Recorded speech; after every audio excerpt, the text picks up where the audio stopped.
మీరు ఆధారపడిందంతా కూడా ఒకటి పవన్ కళ్యాణ్ పైన, రెండోది బీజేపీలోని పెద్దలపైన వాళ్ళ అపాయింట్మెంట్ల కోసం ఎదురు చూసుకుంటా. దరిద్రం ఏమరా అంటే ఓ పక్క బీజేపీ వాళ్ళతో పొత్తు కోసం ప్రయత్నం చేస్తానే ఆ పక్క రాష్ట్రమైన తెలంగాణలో రేవంత్ రెడ్డి గారికి మీ దూతల ద్వారా చెప్పి పంపిస్తున్నారు, జగన్మోహన్ రెడ్డి గురించి అట్లా మాట్లాడు, ప్రభుత్వం గురించి ఇట్లా మాట్లాడు, షర్మిల గారి గురించి ఇట్లా మాట్లాడు అని చెప్పి మీరే చెప్పి పంపిస్తున్నారు. కానీ చంద్రబాబు నాయుడు గారి గురించి మనం కూడా ఒకటి పొగడాల్సిన విషయం ఏమరా అంటే దేశంలో బీజేపీని కాంగ్రెస్ని ఇద్దరిని చెరొక సంఖలో పెట్టుకొని నడుపుదాం అనుకుంటాను చూడు, ఇది నీ గొప్పతనం. ఇటువంటి మా భాషలో చెప్పాలంటే ఇంత బ్రోకర్ టాలెంట్ అయితే ఇవన్నీ కాడ కూడా ఉండదు.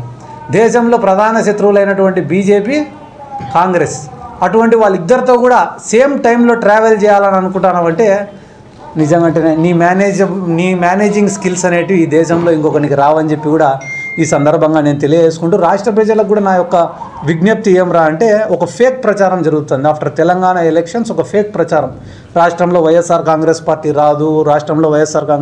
రాదు, జగన్ ముఖ్యమంత్రి కాడు, అయిపోయింది అని.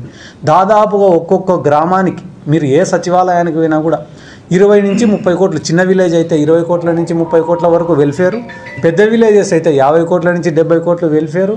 ఇవి కాకుండా హౌసింగు, సచివాలయాలు, ఆర్బీకేలు, హెల్త్ సెంటర్లు, నాడు నేడు కింద స్కూల్స్ని డెవలప్ చేయడం. ప్రపంచ చరిత్రలో ఒక ప్రభుత్వ పాఠశాలకు అడ్మిషన్స్ ఫుల్ అని బోర్డు పెట్టే పరిస్థితి వచ్చిందంటే ఇది పక్క రాష్ట్రమైన తెలంగాణలో జరగాలే. అదే ఆ ప్రభుత్వానికి ఈ ప్రభుత్వానికి అంటే అక్కడ ఉండే గత ప్రభుత్వానికి మన ప్రభుత్వానికి మధ్య ఉన్న తేడాలు కానీ జరిగిన గొప్పలు కానీ చెప్పాలంటే కానీ కొన్ని రోజులు సరిపోవు. దళితులు ఉన్నారు ఎంతోమంది రాష్ట్రంలో, ఇక్కడ అసైన్డ్ భూములు ఉంటే కానీ ఆ అసైన్డ్ భూములకు పేదలకే హక్కు కల్పించి అమ్ముకొని లాభపడేదానికి జగన్మోహన్ రెడ్డి గారు జీవో ఇస్తే తెలంగాణ ప్రభుత్వంలో అసైన్డ్ భూములను మళ్ళీ ప్రభుత్వమే వెనక్కి తీసుకొని వేసింది. హైదరాబాద్లో వరదలు వస్తే గాన వరద బాధితులకు డబ్బులు ఇవ్వాలని చెప్పి ఆనాటి ప్రభుత్వమైన కేటీఆర్ గారు 10,000 రూపాయలు ఇస్తే సగం అధికారులు నాయకులే తిన్నారు. కానీ ఆంధ్ర రాష్ట్రంలో ఏదన్నా బెనిఫిషియరీకి డబ్బులు ఇవ్వాలనుకుంటే గాన డీబీటీ పద్ధతిలో డైరెక్ట్గా వాళ్ళ అకౌంట్లోకి చేరుతుంది. కానీ ఎక్కడైనా కూడా కరప్షన్ జరిగే స్కోప్ ఉందే? మేము ఆ రోజు 2,000 రూపాయలు ప్లీనరీలో పెన్షన్ ఇస్తామని చెప్తే చంద్రబాబు నాయుడు గారు దివాలా తీస్తుంది రాష్ట్రం ఇది 2,000 రూపాయలు పెన్షన్ ఇస్తే అని చెప్పినాడు. కానీ ఎన్నికలకు 2 నెలల ముందరో 3 నెలల ముందరో ఆయన కూడా 2,000 రూపాయలు పెన్షన్ ఇవ్వడం స్టార్ట్ చేసినాడు. ఈరోజు మొన్న జనవరికి 3,000 రూపాయలు పెన్షన్. ఆ పెన్షన్ కోసం పడిగాపులు కాసిన రోజుల నుంచి, ఎండలో నిలబడుకునే రోజుల కాడి నుంచి, జన్మభూమి కమిటీలను అడుక్కునే రోజుల కాడి నుంచి ఈరోజు వాలంటీర్ పొద్దున్నే పోయి తలుపు తట్టి పెన్షన్ ఇచ్చే పరిస్థితి. ఓ పక్కన విద్యారంగంలో కానీ, వైద్య రంగంలో కానీ, వ్యవసాయ రంగంలో కానీ, అదే రకంగా ఉద్యోగ కల్పన, యువకులను ఏదో ఒక రకంగా రెచ్చగొట్టాలా. ఏ ప్రభుత్వం పైన కూడా మొట్టమొదట వ్యతిరేకత వచ్చేది యువకులలోనే. పోరాడేది ఎవరంటే యువకులలోనే, విద్యార్థులలోనే.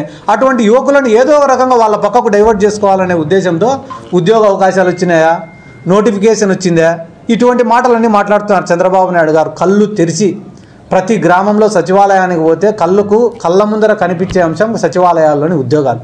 1,25,000 మందికి సచివాలయాల్లో బేసింగ్ ఆన్ మెరిట్ వాళ్ళకు ఉద్యోగాలు ఇస్తే ఈరోజు ఒక్కొక్కరికి జీతం 28,000 రూపాయలు ఇస్తుంటే ఏ రకంగా చంద్రబాబు నాయుడు గారు మీ మొత్తం టెన్యూర్లో పర్మనెంట్ ఉద్యోగాలు ఎన్ని ఇచ్చినారు మీరు?